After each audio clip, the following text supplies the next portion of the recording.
بسم اللہ الرحمن الرحیم۔ محترم سامعات، السلام علیکم ورحمۃ اللہ وبرکاتہ۔ کلمہ لا الہ الا اللہ محمد رسول اللہ کی فضیلت آج میں آپ لوگوں کے سامنے بیان کرنے جا رہی ہوں۔ اسی سے متعلق ایک حدیث نبوی صلی اللہ علیہ وسلم ہے۔ حضور اقدس صلی اللہ علیہ وسلم کا ارشاد ہے کہ کوئی بندہ ایسا نہیں کہ لا الہ الا اللہ کہے اور اس کے لیے آسمانوں کے دروازے نہ کھل جائیں، یہاں تک کہ یہ کلمہ سیدھا عرش تک پہنچاتا ہے، بشرط یہ کہ گناہ کبیرہ سے بچتے رہیں۔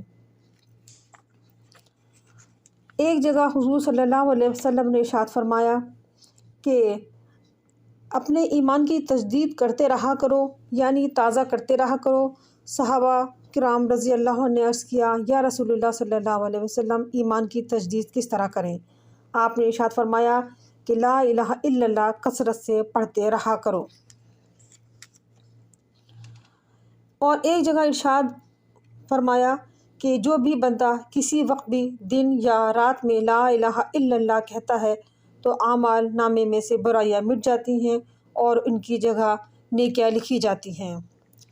اسی سلسلے میں ایک واقعہ میں آپ لوگوں کو سناتی چلوں۔ حدیث کی کتابوں میں اس طرح ایک قصہ لکھا ہے کہ حضور صلی اللہ علیہ وسلم کے زمانے میں ایک نوجوان کا انتقال ہونے لگا۔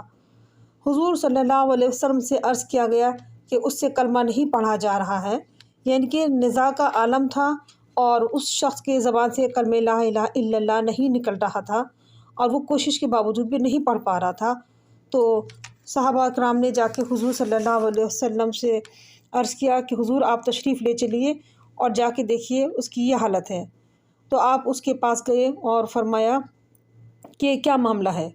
تو اس شخص نے عرض کیا کہ یا رسول اللہ، ایک قفل سا لگا ہوا ہے۔ پھر اس کی حالات کی تحقیق کی گئی تو معلوم ہوا کہ اس کی ماں اس بندے سے ناراض ہے۔ تو اس کی ماں کو حضور صلی اللہ علیہ وسلم نے بلایا اور اس سے فرمایا کہ اگر کوئی شخص بہت سی آگ جلا کر اس میں تمہارے لڑکے کو ڈالنے لگے تو کیا تم سفارش کرو گی، یعنی کہ کیا اپنے بچے کو بچاؤ گی؟ تو اس ماں نے عرض کیا کہ ہاں حضور، بالکل بے شک بچاؤ گی۔ تو آپ نے فرمایا کہ ایسا ہے کہ اس کا قصور معاف کر دے۔ تو اس کی والدہ نے اس کو معاف کر دیا۔ پھر اس شخص کی زبان سے کلمہ نکلا اور پھر وہ فوت ہو گیا۔ تو حضور صلی اللہ علیہ وسلم نے اللہ کا شکر ادا کیا کہ حضور صلی اللہ علیہ وسلم کی وجہ سے انہوں نے آگ سے نجات پائی۔ اس قسم کے اور بہت سے واقعات پیش آئے ہیں کہ ہم لوگ ایسے گناہوں میں مبتلا رہتے ہیں جن کی نحوست دین اور دنیا دونوں میں نقصان پہنچاتی ہے۔ ایک مرتبہ حضور صلی اللہ علیہ وسلم نے خطبہ پڑھا جس میں ارشاد فرمایا کہ جو شخص لا الہ الا اللہ کو اس طرح سے کہے کہ خلط ملط نہ ہو تو اس کے لیے جنت واجب ہو جاتی ہے۔ حضرت علی نے عرض کیا کہ حضور اس کو واضح فرما دیں، خلط ملط کا کیا مطلب ہے؟ ارشاد فرمایا کہ دنیا کی محبت اور اس کی طلب میں لگ جانا۔ بہت سے لوگ ایسے ہیں کہ انبیاء کرام کی سی باتیں کرتے ہیں اور متکبر اور جابر لوگوں کے سے عمل کرتے ہیں۔ اگر کوئی کلمے کو اس طرح کہے کہ یہ سب خرافات نہ کرتا ہو، یہ غلط گناہ نہ کرتا ہو تو جنت اس کے لیے واجب ہے۔ کتنی بڑی فضیلت کی بات ہے اور قبولیت کی انتہا ہے کہ کلمہ براہ راست عرش مولا تک پہنچاتا ہے۔ اور یہ ابھی معلوم ہو چکا ہے کہ اگر گناہ کبیرہ سے ہم بچتے رہے تب بھی یہ کلمہ ہمیں اللہ تعالیٰ کے یہاں درجات بلند فرمائے گا۔